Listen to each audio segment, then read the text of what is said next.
Hello, everyone. Thank you for joining us here at the World Bank Group headquarters in Washington, D.C. for the World Bank Group IMF Spring Meetings. I'm Noriana Fernando, your host for today's event, responding to global shocks and managing uncertainty, a conversation between World Bank Group President David Malpass and IMF Managing Director Kristalina Georgieva. As the world deals with overlapping crises and conflicts, these spring meetings are focused on the actions that countries can take to respond and build resilient systems for the long term. To kick off the week's public programming, I hand it over now to President Malpass and Managing Director Kristalina Georgieva. Thank you very much. Welcome, Kristalina. This will be one of the more enjoyable conversations of the week because we're pretty unscripted.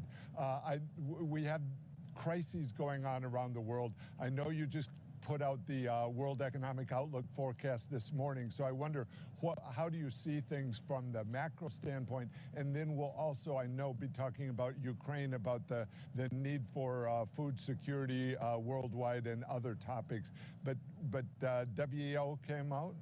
Well, it came out, and to put it very simply, we are facing a major setback for the world economy because the pandemic's impact is not yet over, the recovery is not completed, and on top of it, we have Russia's invasion of Ukraine, devastating for people in Ukraine, but also impacting countries close and far.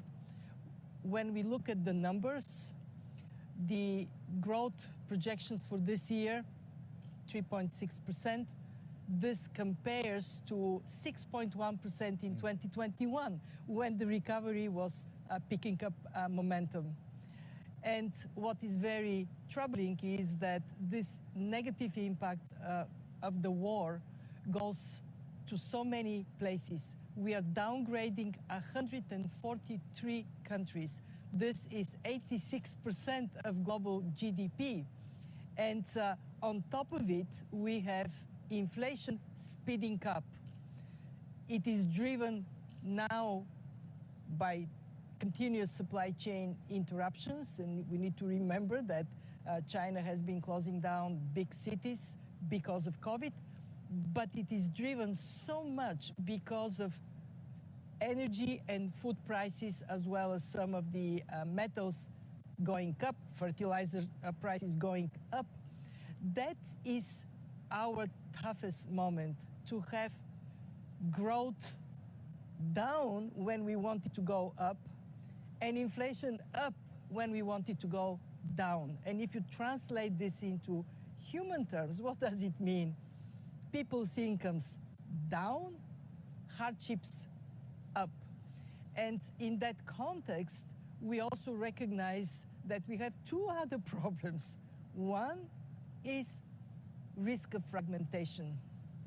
If we are to move in a world where we have separate cross-border payment systems for different blocks of countries, different reserves compositions, less trade, we know that this would be a poorer world. And when we look at this year, next year, we recognize that this is all in a context of extreme uncertainty. The war may get worse, the sanctions can tighten up, COVID may roam again around the world, and we know that we can have shocks that cause failure of crops. So for policymakers, tough time, and this is why this week is so important for us to come on the same page. That's right. And I know that you look at the same world with much more focus on low-income countries. And I would be very interested to get into how you see food, fuel, pressures on low-income countries building up. They are building, and you know the connection is direct because for poorer countries and for people for poorer people, they spend more of their income on food, and so the price increases really hit them. So I think the world really needs to focus on both the economic side of it. Of course, we hope for peace, for ways that the war can be stopped and that some of these crises can be alleviated. But while they're occurring, I think it's critical that we focus also on more supply. I'm concerned by the forecast that you've cited, and we're looking at in the same way that the slowdown from 2021 is substantial, and so all we can do, if we can combine efforts of the world to produce more energy, more food, more fertilizer at a time when the world really needs it, I think in more that's going to help. And in more places. For the poorest countries, there are farmers, and they really want to grow crops, and so having them have some access to fertilizer is important. We're trying to do one approach that we're taking is in terms of targeted support. That means farmers that can't afford fertilizer, there can be income support or cash support to help them buy fertilizer with a voucher. That's an effective program because then they're able to grow crops, and that helps their family and other people within their community. So some part of this can be community-based. I also think the advanced economies have to really step forward with food aid, but even more importantly with food production, fertilizer production, and above all, a core element is this energy production problem as the world tries to get away from Russian energy supplies. What do you think? I'm just back from Poland and Romania. I'm concerned because the challenge of the energy crisis is immense. It's upon them because there's been such dependency from Russian natural gas. Well, it is very painful for those that are either more integrated with Ukraine and Russia, or more dependent on Russia and Ukrainian exports. And we see that in the neighborhood, Central Asia, the Caucasus, Moldova, quite severely impacted through multiple channels. Prices of energy, but also remittances drying up. Those who relied on working in Russia to feed their families home. We see that for Europe, that is more dependent on Russian energy supply, of course, the impact is more significant, and that projects in the downgrades for some countries. But then it goes to places much further. I mean, take a country like Lebanon. It is devastated to begin with. Imports most of their wheat and corn from Russia and Ukraine. How are people going to cope? And that is where I so much agree with you that we need a recognition that the spillovers are more painful for those that were further behind in the recovery. We actually saw something very troubling. The timeline for emerging markets, developing economies to return to their pre-pandemic projections, the 2019 projections, it has extended more in the future. By 2026, emerging market and developing economies would be still 6% below their 2019 projections. So advanced economies have a moral obligation, but also self-interest to generate more opportunities, more growth, and of course to support financially the most vulnerable countries. One aspect that we're concerned about is the reversal in education. So as the COVID hit and the schools were closed, the data shows very clearly the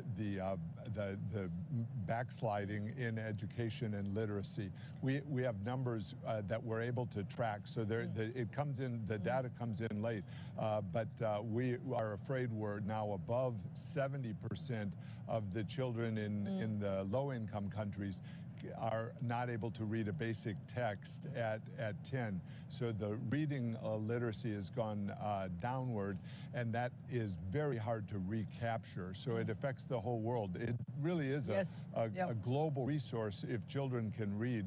We're working on that. Do you see a difference between boys and girls, David? Well, when the shutdown occurred, it affected both boys and girls. But as the schools are reopening, there's a tendency for the girls not to come back.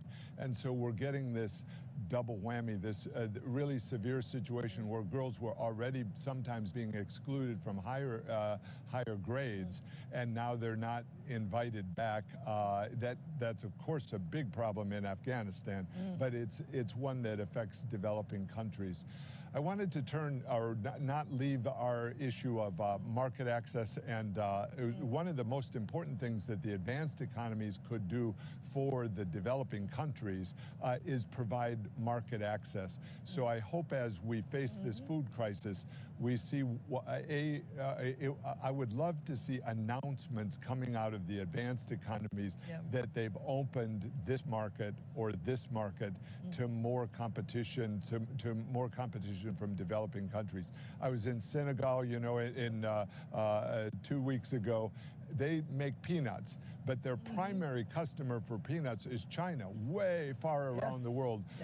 And it would be, they have plenty of extra peanuts that could be sold into the United States, into Europe, if they had market access. So I would like to focus the advanced economies in that direction. What do you think? I agree, and this is a very good theme for us to build on the very good cooperation we have started because of the pandemic with the World Trade Organization, and then expanded to say, hey, there are ways in which you can boost growth in countries that are so much struggling to cope by opening up markets, by allowing more products to flow in your direction. I completely subscribe to that. I mean, overall, what we have seen, and you know it from your data, the pandemic has created this very dangerous divergence between advanced economies and some emerging markets with stronger fundamentals and the rest of the world. And it is a problem economically, it is a problem socially, but it is a problem also from a security standpoint. It is so concerning to see the Horn of Africa, the Sahel, parts of other regions being affected by increasing insecurity, gang violence, even worse, local skirmishes and wars. So when we talk about Ukraine, which of course is the most dramatic situation today, we need not forget that there are other places where insecurity is growing. Exactly right. I suppose, and we should talk about Ukraine. We're going to have an important meeting on Thursday where we'll talk with Ukraine's prime minister, and the finance minister will be in. Some of the countries that are supporting Ukraine will be there, and we hope to both be providing assistance as they try to survive the battles.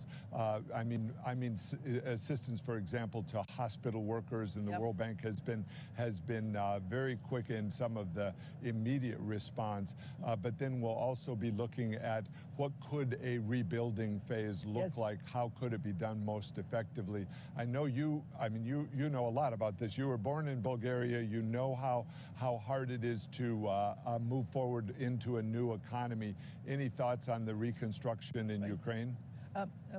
We had a very good call with President Zelensky this weekend, and we talked about two things: how to make sure that the economy functions as much as possible while the war is still going on, and two, how to create a clear pathway for reconstructing the country.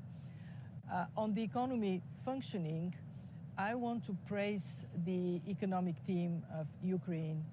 On the macro side, they have done an exemplary job. They sustain payments of social services, of salaries.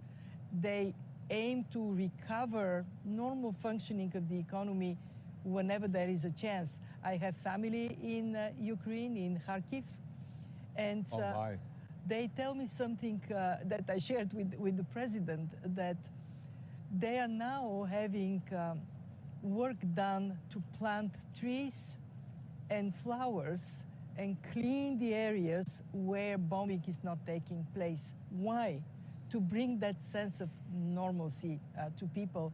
And amazingly, they're seeing flourishable products like milk, cheese reappearing.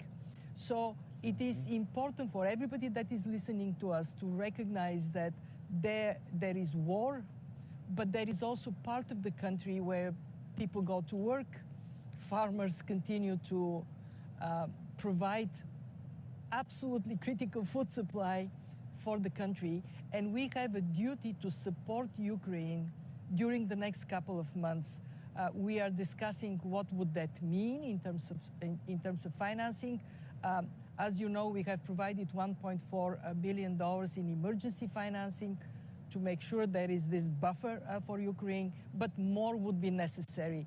And it would be a great investment over the next couple of months to keep the economy functioning and prevent inflation shooting up, prevent money printing just to pay the salaries, prevent that risk of people getting desperate because the war continues and there is no sign of an end. But then comes your question, and actually I'm so glad we're talking, because the World Bank is the institution to lead reconstruction.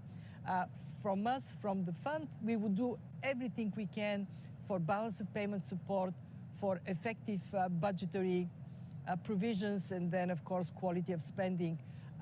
But for you, it would be to reimagine the future together with the Ukrainian leaders, and to say, here is a country that, yes, it has been so dramatically destroyed, but it can rebuild for the future, not rebuild entirely what was there in the past, and then integrate in the European economy with an eye that people get their skills, they get their businesses to be part of this broader economic community. My country went through this by joining the European Union, and it has been remarkably successful.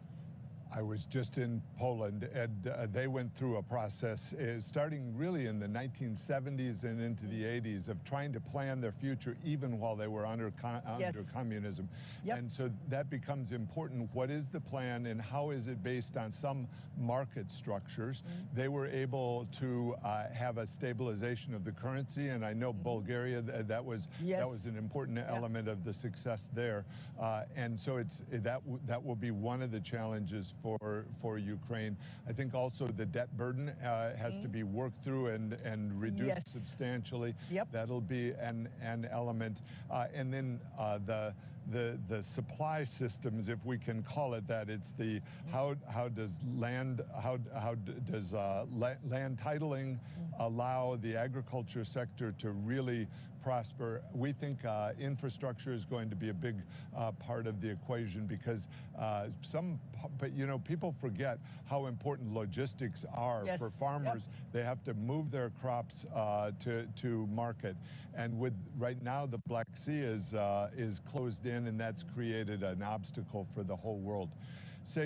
Kristalina, I'll turn to another topic, and it's relevant to this. One of the challenges we're facing, well, two of the challenges I'll raise. Interest rates are going up at a time when debt levels are already high, and I'm really troubled by the inequality that is being disclosed and actually worsening in the world. What we see is the advanced economies able to borrow huge amounts of money. That takes it out of world capital markets, and it's contributing to demand, but not so much to supply. So it's feeding the inflation concern or the inflation reality that we're facing. And then central banks themselves are, I think, contributing to that as their tool is higher interest rates. Well, that doesn't work for people that are newly trying to borrow. And it works for people that have borrowed and locked in their fixed rate for a long period of time. But new entrants are going to have a great deal of difficulty in this environment. I think it's important that central banks use more of their tools, not just the interest rate tool, and at the same time the advanced economies lighten up on the borrowing that they're doing into the global capital markets. So that's, I'm asking the advanced economies to think about more supply, allowing more market access, but then also adjusting their policies somewhat so that there's not such a contribution to this inequality. Right. Well, the message we have communicated with the World Economic Outlook is that, unfortunately, for many countries, inflation has turned into a clear and present danger. And therefore, action has to be taken. Otherwise, we know that when we have price instability, it is bad for growth. But how you approach it without, one, throwing too much cold water on your own recovery, and two, not damaging the prospects for recovery in the emerging markets, developing countries that are still behind, is going to be the very, very, very difficult question to answer. Like you, I hope that there would be great care given to how to move forward in a way that is clearly communicated and minimizes the risk of outflows from emerging markets. So far, we haven't had a major draw of capital from emerging markets to advanced economies, but we haven't yet seen the interest rates climbing up. And like you, I'm very worried that this could be a problem for everybody. So what do we say? We say, well, look at every possible way in emerging markets to pursue structural reforms that make you more attractive. What did the pandemic tell us? It said, those of you who had strong fundamentals, you dealt with the crisis better. The same way people that were affected by the virus with strong immune systems withstood it better. So very simple for everyone. Don't shy away from reforming labor markets, making sure that if you use any subsidies that they're very well targeted, that your private sector can flourish domestically so you can get more growth and be more attractive to capital from elsewhere. We've worked together and hard to try to have more transparency in the debt, especially of the developing countries, but I think it applies to everyone. Even in the advanced economies, they take on debt, and it's a little unclear what it's for. So for the developing countries, we really need to, I think, find ways that less of the debt is collateralized. A concern that we've had is that there are non-disclosure clauses in the debt contracts that are being signed even by poor countries, and that creates this conflict of incentives in the countries. So I'm hoping we can move, as we move through these crises, we can find some principles of debt that include more transparency, less of it being collateralized, so that there can be more investment, the way you're describing. Yes. And it has been really great to work with you on this debt issue from the very beginning of the pandemic. You were the strongest voice for the debt service suspension initiative. I am humbled and proud to be part of this. But now we see the problem for many countries getting worse and the tools to deal with this problem disappearing. We don't have the debt service suspension initiative anymore. The common framework has not yet delivered on its promise. Yes, it has potential, but we need, as you and I have been speaking loud and clear, we need predictable process, creditor committees in place, and preferably incentives for countries to step forward by debt service suspension at the time they ask for it. I heard you speaking also about expanding it. I was talking about that before, and I realized that just getting what we have to work is not yet quite there. But the debt problem is knocking on the door louder and louder. And if we don't want to see countries going into debt distress and from there into not servicing that as Sri Lanka just did, let's get serious about the common framework. I'll share one thing we've done at the bank. At the prospect of interest rates going up, the worry is, wait a minute, the countries have a lot of floating rate debt. Yes. To my earlier comment, sometimes we don't know what the contract is. Yes. But as you see the contracts, a lot of it is floating rate debt. And so we have the ability within the bank to allow the countries to convert that to fixed rate debt. And we've had substantial success over the last year in countries locking in the longer term debt that they do have. So that's going to help a little bit.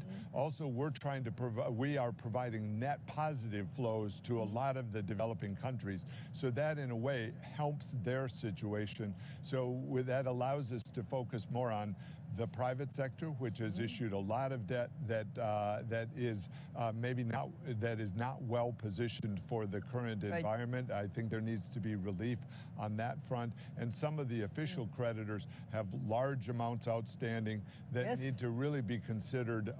And as interest rates go up, it's just adding to the urgency of this process. Very much agree. We have today some 40 programs. And we are already getting indications for quite a number of countries that they may need augmentation of these programs because of the hit that comes from Russia's invasion of Ukraine. And as they do so, we actually, like you, we prioritize debt management strategies because it would be really sad to have us lend to countries just so they can stay current in their debt service obligations. I am very hopeful that this week will energize more attention because the problem is here. Do you have takeaways from the week? We've just started it, but what do you think?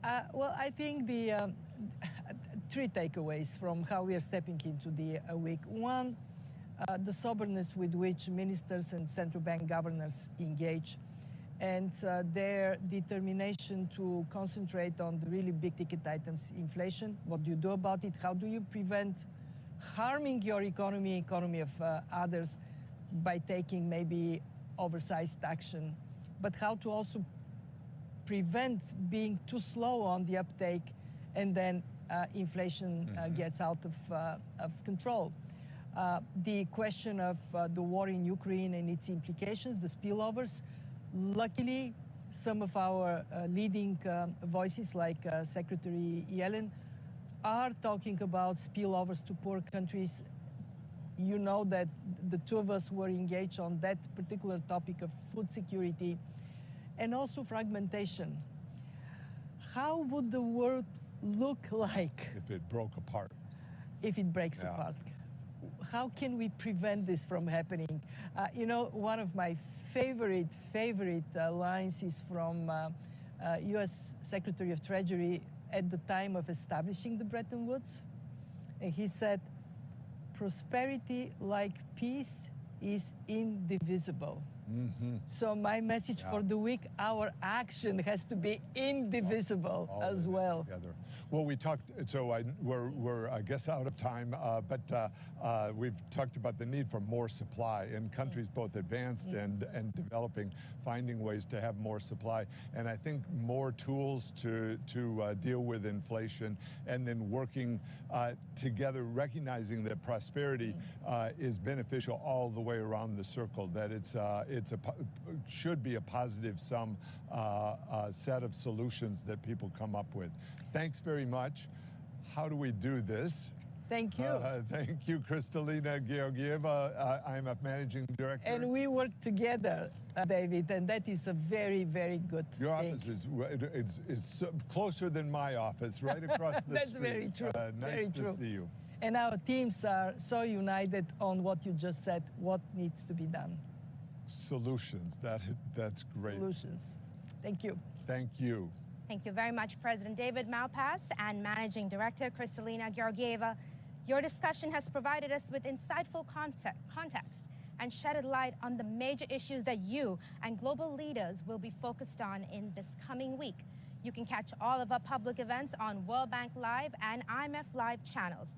We do hope you'll be able to join us for these important conversations.